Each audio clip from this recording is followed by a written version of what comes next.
اور الحمدللہ اس میں بہت سارے دوست جو وہ شامل ہیں، جتنے بھی ہمارے اس کلٹ کو چھوڑنے والے لوگ ہیں وہ رابطے میں بھی ہیں، آپس میں باہم جو ہے وہ ان کا کولیبوریشن میں موجود ہے،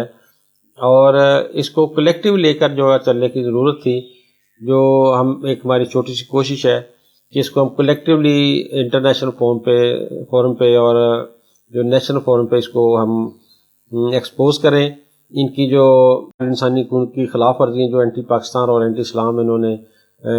شور مچایا ہوا ہے اس کو ہم ایکسپوز کریں، اور ساتھ ان ایکس ایم ڈیز کے رائٹس کو پروٹیکٹ کیا جائے جو کہ اس کلٹ کو چھوڑنے کے بعد ان کو فیس کرنے پڑتے ہیں. اس کا ایجنڈے کا ہم نے اعلان جو ہے وہ پہلے آلریڈی ہم کر چکے ہیں. طاہر صاحب، ہم نے یہ دیکھا کہ قادیانی جماعت بھارتی میڈیا اور اسرائیلی میڈیا کے ساتھ مل کر پاکستان کو عالمی سطح پر اقلیتوں کے حقوق اور مذہبی آزادی کے حوالے سے بہت زیادہ بدنام کرتی ہے، ڈس انفارمیشن کمپینز چلائی جاتی ہیں. یہ بتائیے کہ کیونکہ آپ کا ایک بہت زیادہ زندگی کا حصہ قادیانی جماعت میں گزرا، پھر الحمدللہ آپ نے اسلام قبول کیا، تو کیا واقعی یہ جو قادیانی جماعت کے ممبرز ہیں یہ پاکستان میں غیر محفوظ ہیں؟ یہ صرف جسٹ ایک پراپوگنڈا ہے انٹرنیشنلی پاکستان کو ڈیفیم کرنے کے لیے، اور اس میں سب سے بڑا جو اعلی کار ہوتا ہے وہ انڈین میڈیا ہوتا ہے ان کے ساتھ، اور اس انڈین میڈیا کے ساتھ مل کر ابھی پاکستان میں خبر بریک نہیں ہوتی تو سب سے پہلے انڈین میڈیا میں وہ واہ ویلا جو ہے وہ مچا دیتے ہیں. اور چونکہ یہ ایک انڈین بیسڈ کلٹ ہے تو مرکز قادیان جو ہے وہ ان کا انڈیا میں موجود ہے، ان کی ہمدردیاں جو ہے وہ انڈیا میں موجود ہیں، لیکن پراپوگنڈا یہ پاکستان اور اسلام کے خلاف کرتے ہیں. تو ان کو جو ہے وہ صرف اور صرف انٹرنیشنل ایجنڈے کی تکمیل کے لیے جو ہے وہ پاکستان میں انجیکٹ کیا گیا تھا. یہ 1948 میں ادھر آئے ہیں اور 1947 میں پاکستان جو ہے وہ معرض وجود میں آیا. 1948 میں جب یہ پاکستان میں انجیکٹ کیے گئے ہیں، لائے گئے ہیں، تو چناب نگر کی جو زمین ہے وہ ان کو لامحالہ اس وقت دی گئی، اور یہاں پر انہوں نے اپنے جو اڈا جو ہے وہ قائم کیا، اور اسی ایجنڈے انٹرنیشنل ایجنڈے کے تحت، اینٹی پاکستان ایجنڈے کے تحت یہ تھرو آؤٹ جو اپر لابی ہے، جو مرزا خاندان ہے، جو کہ شروع سے ہی ان کی جو وفاداری ہیں وہ اینٹی اسلام رہی ہیں، تو اس ایجنڈے کی تکمیل کے لیے جو وہ ان کو لانچ کیا گیا تھا ادھر، اور اسی ایجنڈے کو لے کر آج تک یہ وہ اس کو پروموٹ کر رہے ہیں. اور اس میں جو انڈین میڈیا کا وہ ایک وائٹل رول ہے، اور انڈین میڈیا اور اسرائیلی لابی یہ کسی کے ڈکی چھپی نہیں ہے. پاکستان میں بھی اس وقت حد تک بالکل ڈیفینیٹلی 100% محفوظ ہیں کہ اگر یہ لا کو اوبے کرتے ہیں تو ویل اینڈ گڈ، تو جب یہ خود ہی وائلیشن کرتے ہیں، خود ہی یہ پروپیگنڈا کرتے ہیں، خود ہی کئی سازشوں میں یہ خود ملوث ہیں، تو پھر یہ چیز صرف اور صرف just the defamation of the Pakistan and Islam یہ ان کا ایجنڈا ہے. تو اگر یہ پاکستان کے لا کو اوبے کرتے ہیں تو یہ 100% محفوظ ہیں. تو اس والے سے ہم لوگ اس فورم سے بھی ریکویسٹ کرتے ہیں، باب اختیار سے بھی، کہ اس حوالے سے ایک اس کو کوہیرنٹ میئرز جو ہیں وہ لیے جائیں تاکہ اس چیز کا جو تدارک کیا جا سکے. عظمت اللہ صاحب، آپ کی زندگی کا بھی بہت بڑا حصہ قادیانی جماعت میں گزرا، پھر اللہ کی توفیق سے آپ نے اسلام قبول کیا، تو مجھے یہ بتائیں کہ جب کوئی شخص جو ہے وہ قادیانی جماعت کو چھوڑ کر اسلام قبول کرتا ہے تو قادیانی جماعت اس شخص کے ساتھ کیا سلوک کرتی ہے؟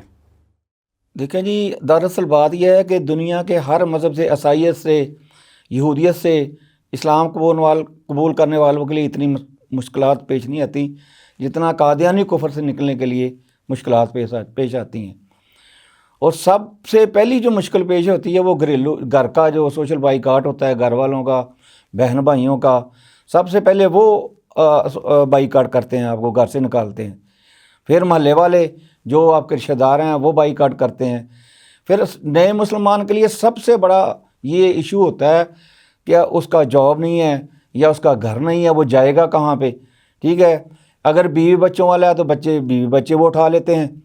اور اٹھا کے کیا کرتے ہیں، ان کو فوری طور پہ دوسرے ملک میں بھیج دیتے ہیں. اور بندے کو تو پتہ نہیں ہوتا میرے ساتھ کیا ہونے والا ہے، وہ تو حق کی آواز بلند کرتا ہے کہ جناب یہ قادیانی کفر ایک جھوٹ ہے تو میں چھوڑ رہا ہوں. اس کو یہ نہیں پتہ ہوتا کہ میرے ساتھ بعد میں یہ قادیانی کفار کیا کریں گے. تو یہ مسلم مسائل سب سے بڑے مسئلہ یہی ہے کہ گھر والوں کا بائیکاٹ،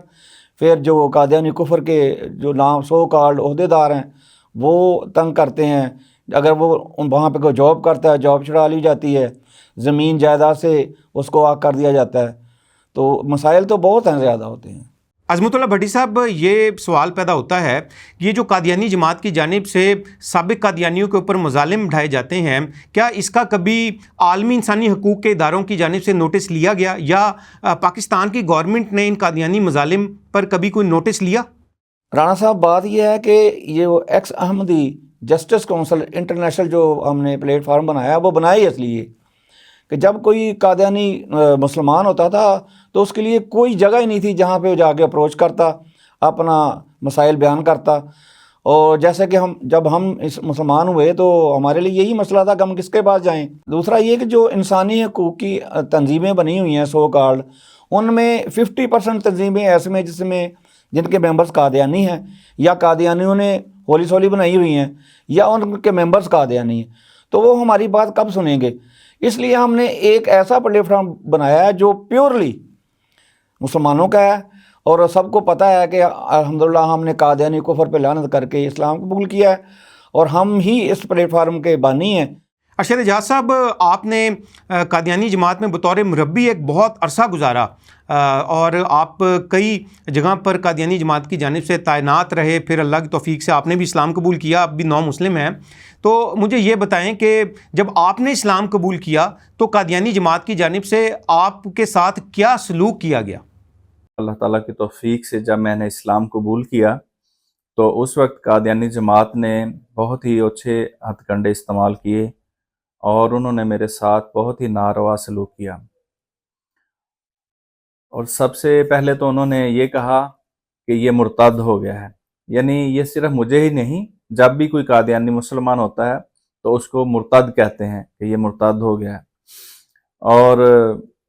اس کے بعد انہوں نے میرے والدین, میرے بہن بھائیوں, اور حتیٰ کہ میرے بیوی بچوں کو مجھ سے متنفر کرنا شروع کر دیا, اور ان کی ذہن سازی کی کہ اس کے ساتھ ہر طرح کا تعلق ختم کر دو, اور اگر آپ ایسا نہیں کریں گے تو ہم آپ کے ساتھ بھی برا سلوک کریں گے. اور پھر یہاں تک کہ مجھے گھر سے نکال دیا گیا, اور میری بیوی کو انہوں نے پریشرائز کیا کہ تم اس سے خلا لے لو, اور میرے بچے انہوں نے مجھ سے چھین لیے, اور آج تک وہ بچے اسی کے پاس ہیں, اور میرے ہی بچوں کو میرے دشمن بنا دیا انہوں نے. لیکن اللہ تعالیٰ نے مجھے استقامت دی, اور میں یہی سوچا کرتا تھا کہ جب قرون اولیٰ میں صحابہ کے دور میں جب کوئی مسلمان ہوتا تھا تو اس کے ساتھ بھی کفار مکہ ایسا ہی سلوک کیا کرتے تھے. تو اللہ تعالیٰ نے مجھے استقامت دی, اور 10 سال سے زیادہ عرصہ ہو چکا ہے کہ میں نے اسلام قبول کیا ہے. ارشد صاحب, یہ بتائیں کہ ہم نے یہ دیکھا ہے کہ قادیانی جماعت کے اندر ایک بہت بڑا طبقہ ایسا ہے جو قادیانی جماعت کو چھوڑ کر اسلام قبول کرنا چاہتا ہے, قادیانی جماعت کو چھوڑنا چاہتا ہے. اور ہمارے ساتھ بھی KTV کے ساتھ بھی کئی ایسے قادیانی ہیں جو کہ رابطہ کرتے ہیں, اپنے دکھ سناتے ہیں, لیکن وہ یہ ہمیں بتاتے ہیں کہ ہم قادیانی جماعت کو کئی عوامل ہیں جس کی وجہ سے چھوڑ نہیں سکتے. مثلا کہ وہ کہتے ہیں کہ قادیانی جماعت کی جانب سے ہمارے پر مظالم ڈھائے جاتے ہیں, یا ہم پہ معاشرتی طور پر بہت زیادہ دباؤ ڈالا جاتا ہے, اور قادیانی جماعت جو بہت زیادہ ظلم کرتی ہے. تو قادیانی جماعت نے ان قادیانیوں کو جکڑ کر رکھا ہوا ہے. تو کیا آپ سمجھتے ہیں کہ قادیانی جماعت میں ایک بہت بڑی ایسی تعداد موجود ہے جو کہ اسلام قبول کرنا چاہتی ہے, لیکن قادیانی جماعت کے مظالم یا معاشرتی دباؤ جو ڈالا جاتا ہے اس کی وجہ سے نہیں کر پا رہے؟ اور بھی بہت سے ایسے قادیانی ہیں جن کو میں جانتا ہوں کہ وہ مسلمان ہونا چاہتے ہیں, لیکن وہ اسی پریشر کی وجہ سے یہ فیصلہ نہیں کر پا رہے کہ ان کے ساتھ کیا سلوک کیا جائے گا. کیونکہ یہ قادیانی لوگ تو خاص طور پہ ایسے لوگ جو چناب نگر میں رہتے ہیں ان کے گھروں پہ قبضہ کر لیتے ہیں, ان پہ جھوٹے مقدمات کروا دیتے ہیں, اور ان کو ایسے مقدمات میں پھنسا دیتے ہیں کہ وہ واپس آ جائیں, اور پھر ان کے اپنے ہی عزیز رشتہ دار ان کو دھتکارتے ہیں اور ان کے ساتھ سوشل بائیکاٹ کرتے ہیں. تو یہ ان کے اوچھے ہتھ کنڈے ہیں جو یہ ہر مسلمان ہونے والے کے ساتھ کرتے ہیں. اللہ تعالیٰ ان کے شر سے محفوظ رکھے, اور ایسے لوگ جو تہ دل سے حضور صلی اللہ علیہ وسلم کو خاتم النبیین مانتے ہیں اور یہ سمجھ چکے ہیں کہ مرزا قادیانی ایک جھوٹا تھا، اللہ تعالیٰ ان کو توفیق دے کہ وہ سچے دین اسلام میں داخل ہو جائیں۔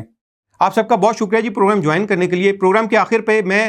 عالمی انسانی حقوق کے اداروں اور اس کے ساتھ ساتھ خاص طور پر اقوام متحدہ کی توجہ اس طرح مبذول کروانا چاہوں گا کہ وہ ان قادیانی مظالم کے خلاف فوری نوٹس لیں اور قادیانی جماعت کی جانب سے سابق قادیانیوں اور مسلمانوں پر کیے جانے والے مظالم جو سلسلہ ہے اس کو فوری طور پر روکا جائے اور عالمی جو عدالتیں ہیں وہاں پر ان کیسوں کو چلایا جائے اور قادیانی متشدد انتہا پسند عناصر کو کافر کردار تک پہنچایا جائے۔ پروگرام ویوز آن لائن کے ساتھ ڈاکٹر حسن رانا کو اجازت دیجیے، اللہ حافظ۔